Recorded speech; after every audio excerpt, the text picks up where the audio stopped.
സംഭവ ബഹുലമായ ഏപ്രിൽ മാസം, ഈ വർഷത്തെ ആദ്യ ഇൻഡസ്ട്രി ഹിറ്റ് പിറന്ന മാസം, സീക്വലുകൾ ഭരിച്ച മാസം, സീക്വൽ സ്കാമേഴ്സ് തേഞ്ഞൊട്ടിയ മാസം. അപ്പൊ അതിനൊരു തീരുമാനമായി. ഏപ്രിൽ മാസത്തെ അനാലിസിസിലേക്ക് സ്വാഗതം.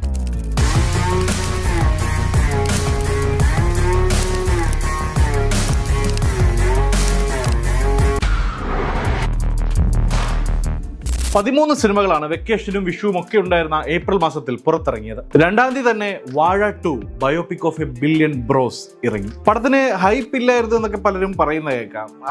അത് ചുമ്മാതാണ്. ഒരു പ്രതീക്ഷയില്ല. അത് നമ്മൾ ചെയ്തു, അത് കഴിഞ്ഞു. നല്ല ഹൈപ്പ് ഉണ്ടായിരുന്നു, പ്രത്യേകിച്ച് ട്രെയിലർ വന്ന ശേഷം. വാഴ 1-ൽ മോശമല്ലെങ്കിലും സ്ക്രീനിലും ഒരു റീൽസ് ടൈപ്പ് പെർഫോമൻസ് ആയിരുന്നു ഹാഷിറും ടീമും കാഴ്ചവെച്ചത്. അവര് ഹീറോസ് ആക്കി ഒരു ഫുൾ ലെങ്ത് പടം, അതും 2.25 മണിക്കൂർ പടം. അങ്ങനെയൊക്കെ കേട്ടപ്പോൾ ആദ്യം ഒരു സംശയമൊക്കെ തോന്നി. പക്ഷേ ട്രെയിലർ കണ്ടപ്പോൾ തന്നെ ഇവന്മാര് 4 പേരും ഗംഭീര പെർഫോമൻസ് ആയിരുന്നു. ആ ട്രെയിലറിൽ തന്നെ കിടിലമായിട്ട് അഭിനയിക്കാനുള്ള എന്തോ ശക്തി വരുന്നൊക്കെ കുടിച്ചിട്ട് നിൽക്കുന്ന പോലെ ആ ട്രെയിലർ ശരിക്കും കേറി കൊളുത്തി. പടത്തിന് നല്ല ഇനിഷ്യലും വന്നു. ഫസ്റ്റ് ഷോ കഴിഞ്ഞപ്പോഴേക്കും ഗംഭീര അഭിപ്രായം. Thank you so much. വാഴ 1 ഇഷ്ടപ്പെടാത്തവർ വരെ വാഴ 2 ഗംഭീരം എന്ന് പറയുന്നു. പടത്തിന് വേൾഡ് വൈഡ് നല്ല റിലീസ് കിട്ടുന്നു. തിയേറ്ററിൽ എത്തിക്കാൻ ഭയങ്കര പാടുള്ള ജെൻസിയെ വീട്ടിൽ അടങ്ങിയിരിക്കാൻ വാഴ സമ്മതിച്ചില്ല. പടത്തിന് റിപ്പീറ്റ് ഓഡിയൻസ് വരാൻ തുടങ്ങി. പാട്ടുകൾ ട്രെൻഡിങ് ആയി. സോഷ്യൽ മീഡിയ തുറന്നാൽ വാഴ 2 തട്ടി നടക്കാൻ വയ്യാത്ത അവസ്ഥ.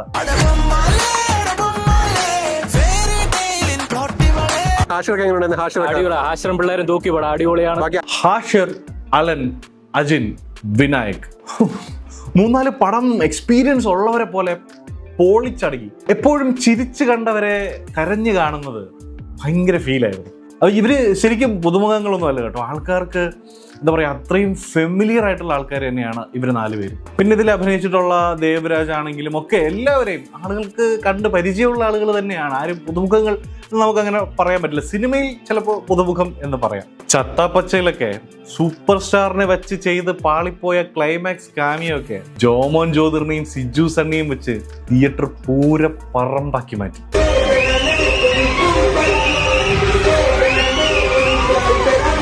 അങ്ങനെ 100 കോടി 200 കോടി ക്ലബ്ബ് മറികടന്ന് ലോകയെയും തുടരുമിനെയും വരെ പിന്നിലാക്കി വർക്കലയുള്ള റീൽസ് എടുത്ത് നടന്ന 4 പയ്യന്മാര് മലയാള സിനിമയുടെ നെറുകയിൽ പുതിയൊരു ഇൻഡസ്ട്രി ഹിറ്റിന്റെ കൊടി കൊണ്ടുവച്ചു. കേരള ബോക്സ് ഓഫീസിൽ മാത്രം വാഴ 2 100 കോടി അടിച്ചു എന്ന് പറഞ്ഞ ആ റേഞ്ച് ഒന്ന് ആലോചിച്ച് നോക്കണേ. അങ്ങനെ ഉറങ്ങിക്കിടന്ന തിയേറ്ററുകളെ വാഴ വെച്ച് ഉണർത്തി. പടം തെലുങ്കിൽ ഡബ് ചെയ്ത് ഗ്രാൻഡായി ലോഞ്ച് ചെയ്ത് റിലീസും ചെയ്തു. എന്തായാലും വാഴ 3 ബയോപിക് ഓഫ് ബില്യൺ ഗേൾസ് അനൗൺസും ചെയ്തു. അങ്ങനെ ഒരു കംപ്ലീറ്റ് സക്സസ് ആയി മാറി വാഴ 2. ചുമ്മാ അറിയുന്നില്ല ഞാൻ ഒരു ഭാവിയെ വാർത്തെടുക്കുകയാണെന്ന്.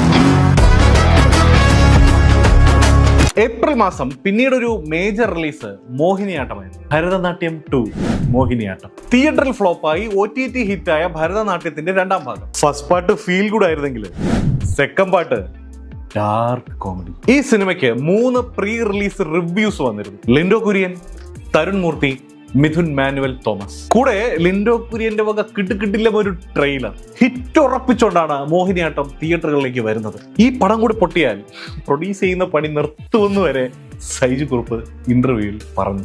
റിലീസിന് മുൻപ് ഫസ്റ്റ് വീക്ക് തിയേറ്ററുകൾ കുറവായിരുന്നു. പക്ഷേ ഗംഭീര അഭിപ്രായത്തോടെ പടം മുന്നോട്ട് കുതിച്ചു. ശരിക്കും പറഞ്ഞാൽ ചിരിച്ചു മറിഞ്ഞു പോയൊരു പടമാണ്. ജോണർ ഷിഫ്റ്റ് എങ്ങനെ എഫക്റ്റീവായി കാണിക്കാമെന്ന് കൊണ്ടുവരാമെന്ന് കൃഷ്ണദാസ് മുരളി എന്ന സംവിധായകൻ കാണിച്ചു തന്നു. പടത്തിനെ പറ്റി എല്ലാവരും പറഞ്ഞൊരു കാര്യമായിരുന്നു ജോക്സ് പെർ മിനിറ്റ് റേഷ്യോ. മോഹിനിയാട്ടത്തില് ആ റേഷ്യോ വളരെ കൂടുതലായിരുന്നു. അതായത് ഒരു കോമഡിക്ക് നമ്മൾ ചിരിച്ചുകൊണ്ടിരിക്കുമ്പോൾ അതിനിടയിൽ അടുത്ത കോമഡി നമുക്ക് മിസ്സാവും. അങ്ങനെ മിസ്സായ കോമഡികൾക്ക് വേണ്ടി പടം വീണ്ടും ഒന്നുകൂടെ കാണാൻ തോന്നും. അങ്ങനെ റിപ്പീറ്റ് ഓഡിയൻസ് പടത്തിന് ഇടിച്ചു കയറി. അക്കൂട്ടത്തില് ഞാനും ഉണ്ടായിരുന്നു. ഗംഭീര 1-ലൈനേഴ്സ് കോമഡികൾ മലയാള സിനിമയിൽ ഇതുപോലെ വന്നിട്ട് കുറെ നാളായി. അതായത് പഞ്ചാബി ഹൗസ് ഒക്കെ പോലെ പറയുന്ന ഓരോ ഡയലോഗും ഐക്കോണിക്, പക്ക മീം മെറ്റീരിയൽ.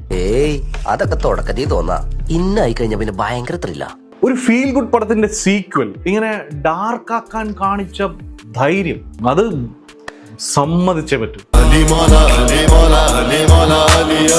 അതും ഫ്ലോപ്പായ ഒരു പടത്തിന്റെ സീക്വലിലാണ് ഈ തീക്കിളി എന്ന് ഓർക്കണം. അതിനും ഹിറ്റാക്കിയതാണ് അതിലും വലിയ അച്ചീവ്മെന്റ്. ഫസ്റ്റ് വീക്ക് സ്ക്രീൻസ് കുറവ്, തള്ളിക്കയറ്റം ഇല്ല എന്നൊക്കെയുള്ള പ്രശ്നങ്ങളായിരുന്നെങ്കിൽ സെക്കൻഡ് വീക്ക് കളി മാറി. സ്ക്രീൻ കൗണ്ട് എക്സ്പാൻഡ് ആയി, വേൾഡ് വൈഡ് പടം വന്നു, ആള് ഇടിച്ചു കയറി. പടത്തിന്റെ നെറ്റ്ഫ്ലിക്സിൽ 6 കോടി രൂപയുടെ ഡീലാണ് കിട്ടിയതാണ് ഞാൻ അറിഞ്ഞത്. ഫസ്റ്റ് പാർട്ടിന് കിട്ടാത്തത് പലിശയും ചേർത്ത് മോഹിനിയാട്ടം വാങ്ങിയെടുത്തു. നെറ്റ്ഫ്ലിക്സിൽ വന്ന ശേഷവും തിയേറ്ററിൽ ഓടിയ പടം 50 കോടി മാർക്ക് ടച്ച് ചെയ്തു. അവർ സ്പെൻഡ് ചെയ്ത ബഡ്ജറ്റ് വെച്ച് വലിയ ലാഭമാണ് പടം ഉണ്ടാക്കിയത്. ഒരുപക്ഷെ വാഴ 2 ഇല്ലായിരുന്നെങ്കിൽ കുറെ കൂടി ഉണ്ടാക്കിയേനെ മോഹിനിയാട്ടം. എന്നാലും പടം ബ്ലോക്ക് ബസ്റ്ററായി. ഈ സീക്വൽ സ്കാമേഴ്സ് ഇതൊക്കെ കാണുന്നുണ്ടല്ലോ അല്ലേ? ചുമ്മാ ഒരു ഇല്ലാത്ത സീക്വൽ അനൗൺസ് ചെയ്യുന്നതും അത് വൃത്തിക്ക് ചെയ്ത് ഹിറ്റാക്കുന്നതും തമ്മിലുള്ള വ്യത്യാസം. Actually that's not fair. ഈ സീക്വൽ സ്കാമേഴ്സിനെ പറ്റി പറഞ്ഞപ്പോഴാണ് മോഹിനിയാട്ടം കഴിഞ്ഞ് അടുത്ത മേജർ റിലീസ് വിഷു റിലീസായി ഡിജോ ജോസ് ആന്റണിയുടെ പള്ളിച്ചട്ടമ്പിയായിരുന്നു. കേമോ എന്ന് പറഞ്ഞാൽ പോരാ, തോൽവിയുടെ പടുകുഴി. കാട്ടുചമ്പകം പാട്ട് കൊല തൂക്കിയതായിരുന്നു പടത്തിനുണ്ടായിരുന്ന ഒരേ ഒരു ഹൈപ്പ്. കാട്ടുചെമ്പകം പൂത്തോട്ടെ നാട്ടുതത്തമ്മ കേട്ടോട്ടെ. ട്രെയിലറൊന്നും എനിക്ക് പേഴ്സണലി വർക്കായവര് ഉണ്ടായിരിക്കാം. എന്നാലും ടോവിനോയെ ആൾക്കാർക്ക് ഇഷ്ടമായതുകൊണ്ട് അതിന്റെ ഗുണം പടത്തിന് ഇനിഷ്യലായി വന്നു. 2 ബ്ലോക്ക് ബസ്റ്റേഴ്സ് കഴിഞ്ഞിട്ട് മൂന്നാമതൊരു ബ്ലോക്ക് ബസ്റ്റർ കൂടി വരുമോ എന്ന് വിചാരിച്ചിരുന്നപ്പോ പള്ളിച്ചട്ടമ്പിക്ക് വേറെ പ്ലാൻ ആയിരുന്നു. ബിലോ ആവറേജ് റിപ്പോർട്ട്സുമായിട്ട് പടം ഓപ്പൺ ചെയ്തു. റിലീസിന് മുൻപ് ഒരു സൂചന പോലും കൊടുക്കാതിരുന്ന പൃഥ്വിരാജിന്റെ അടാറ് കാമിയോ ഉണ്ടായിരുന്നിട്ടും അതിന് നല്ല അഭിപ്രായം കേട്ടിട്ടും പടത്തിന് ആ കാമിയോ ഒരു ഗുണവും ചെയ്തില്ല. Actually that's not fair. ഒന്ന് നിർത്തു എന്റെ കൊണഞ്ഞിരി.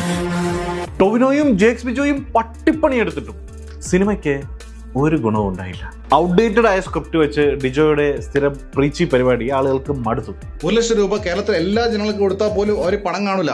ഇതൊന്നും പറഞ്ഞിട്ട് വേറൊരു ഹൈലൈറ്റ് കൂടി ഉണ്ട് കേട്ടോ. പടം ഒരു ക്രൂഷ്യൽ മൊമെന്റിൽ ഇങ്ങനെ നിൽക്കുമ്പോൾ ഒരു പ്രോപ്പർ ക്ലൈമാക്സ് ഇല്ലാത്തത് കൊണ്ട് പള്ളിച്ചട്ടമ്പി 2 കമ്മിങ് മക്കളെ എന്ന് കാർഡിട്ട ആളുകളെ ഞാലാട്ടാൻ നോക്കി. പോയി സ്വയം കുനിഞ്ഞിരുന്നു. ഈ സീക്വൽ സ്കാം കാരണം ആൾറെഡി ചൊറിഞ്ഞിരുന്ന ആൾക്കാര് തിരിച്ചും ഞാലാട്ടി വിട്ടു. നാണമില്ലാതെ മാറ്റിക്കുത്തി, അതാണ് സംഭവിച്ചത്. അല്ലാതെ ഭയവുമല്ല പരാജയവുമല്ല. അല്ല പിന്നെ ജനഗണമനയിൽ ഒരിക്കൽ ക്ഷമിച്ചെന്ന് വെച്ച് അതേ കാർഡ് വീണ്ടും ഇറക്കിയ ആള് നോക്കിക്കൂ. അങ്ങനെ പള്ളിച്ചട്ടമ്പി ഫ്ലോപ്പായി. ഈ പരാജയത്തെ താങ്കൾ എങ്ങനെ നോക്കി കാണുന്നു? ഞാൻ ഇങ്ങനെ കാണുന്നു. നീ എങ്ങനെ കാണുന്നു? പള്ളിച്ചട്ടമ്പിയുടെ കൂടെ വിഷു റിലീസായിട്ട് രതീഷ് ബാലകൃഷ്ണ പൊതുവാൾ ചാക്കോച്ചൻ ടീമിന്റെ ഒരു ദുരൂഹ സാഹചര്യത്തിലായിരുന്നു ക്ലാഷ് ഉണ്ടായിരുന്നത്. നാത്താൻ കേസ് കൂടെ സൂപ്പർ ഹിറ്റ് ആക്കിയ അതേ നായകനും സംവിധായകനും. പിന്നെ ചിദംബരം അഭിനയിക്കുന്നു. കൂടെ അമ്പാൻ സജിൻ ഗോപു, ദിലീഷ് പോത്തൻ. എന്നിട്ടും പടത്തിന് 0 ഹൈപ്പ്. ഈ സിനിമയുടെ ക്രൂ തമ്മിലുള്ള പ്രശ്നങ്ങളൊക്കെ എല്ലാവരും അറിഞ്ഞു കാണുമല്ലോ. ഇടയ്ക്ക് ഡയറക്ടറിന്റെ പേര് കൺസെപ്റ്റ് ടാഗ് മാത്രം കൊടുത്തിട്ട് പോസ്റ്റർ ഇറക്കിയപ്പോഴേ ആൾക്കാർ അത് ഊഹിച്ചു. ഉള്ളിൽ എന്തെങ്കിലും പ്രശ്നം ഉണ്ടെങ്കിൽ അതിങ്ങനെ പുറത്ത് കാണിക്കേണ്ട വല്ല കാര്യം ഉണ്ടായിരുന്നു? ഒരു കാര്യമില്ല. പിന്നീട് പടത്തിന്റെ പ്രൊമോഷന് ഡയറക്ടറെ കാണാത്തതും പുള്ളി ഒരു പോസ്റ്റർ പോലും ഷെയർ ചെയ്യാത്തതും കണ്ടപ്പോ ആളുകൾ ഉറപ്പിച്ചു ഒരു ദുരൂഹ സാഹചര്യത്തിലാണ് പടം വരുന്നതെന്ന്. അത് നല്ലതാ, പരിചയമുള്ളവരെ തന്നെ വഞ്ചിക്കുന്നത് നല്ലതാ. ഡയറക്ടറിന് പോലും വേണ്ടാത്ത പടം എന്നൊരു നെഗറ്റീവ് ഓറ അങ്ങനെ പടത്തിനുണ്ടായി.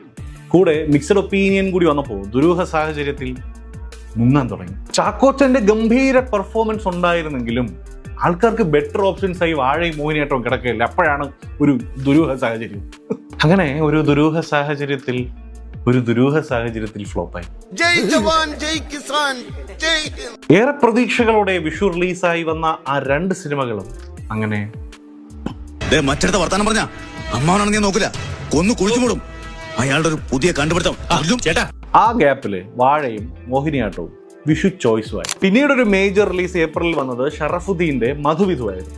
നൈസ് ട്രെയിലറും പാട്ടുകളും ഒക്കെ ആയിരുന്നെങ്കിലും പടത്തിന് ഹൈപ്പൊന്നും അങ്ങനെ കാര്യമായിട്ട് ഉണ്ടായിരുന്നില്ല. ആദ്യം വിഷു റിലീസായിരുന്നത് പിന്നീട് 1 വീക്ക് കൂടി തള്ളി വന്ന പടമാണ്. പടത്തിന് പൊതുവെ നല്ല അഭിപ്രായങ്ങളാണ് വന്നത്. പഴയ വീഞ്ഞി പുതിയ കുപ്പിയിൽ എന്ന് പറയുന്ന പോലെ പഴയ പല സിനിമകളുടെയൊക്കെ ഒരു എന്താ പറയാ ഒരു ഫ്ലേവേഴ്സ് ചേർത്തിട്ടുള്ള ഒരു പുതിയ കാലത്ത് കഥ പറഞ്ഞൊരു സിനിമയായിരുന്നു മധുവിധു. ഒരു nice feel good rom com ആയിരുന്നു പടം. ചിരിക്കാനും ഉണ്ട്. പക്ഷേ എന്താ പറയാ ഈ ഉദയനാണ് താരത്തിൽ പറയുന്ന പോലെ ഒരു തള്ളിക്കയറ്റം അങ്ങനെ ഉണ്ടായില്ല. ലിമിറ്റഡ് ഓഡിയൻസ് ആണ് പടം കണ്ടത്. അവർക്കൊക്കെ പടം വർക്കാവുകയും ചെയ്തു.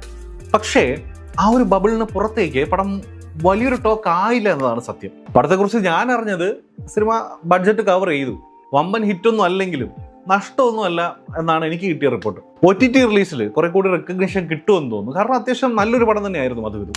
അങ്ങനെ ഒരു ഇൻഡസ്ട്രി ഹിറ്റും ഒരു ബ്ലോക്ക് ബസ്റ്ററും ഒരു ആവറേജ് ഹിറ്റുമായിട്ട് ഏപ്രിൽ മാസം കഴിഞ്ഞു. തിയേറ്ററോളം സിനിമാറ്റിക് എക്സ്പീരിയൻസ് തരാൻ മറ്റൊരു മീഡിയത്തിനും പറ്റില്ല എന്ന് പ്രൂവ് ചെയ്ത മറ്റൊരു മാസം കൂടിയായിരുന്നു ഏപ്രിൽ മാസത്തെ filmi talk movie of the month. 10 കോടി ബഡ്ജറ്റിൽ ഒരു സിനിമയിൽ ചെറിയ റോൾ മാത്രം ചെയ്ത എക്സ്പീരിയൻസ് ഉള്ള റീൽസ് ചെയ്ത് നടന്ന 4 പിള്ളേരെ വെച്ച് സൂപ്പർ സ്റ്റാർ പടങ്ങൾ മാത്രം തൊട്ടിട്ടുള്ള ഇൻഡസ്ട്രി ഹിറ്റ് എന്ന പീക്കിലെത്തിയ വാഴ 2 ആണ് ഏപ്രിൽ മാസത്തെ filmi talks movie of the month.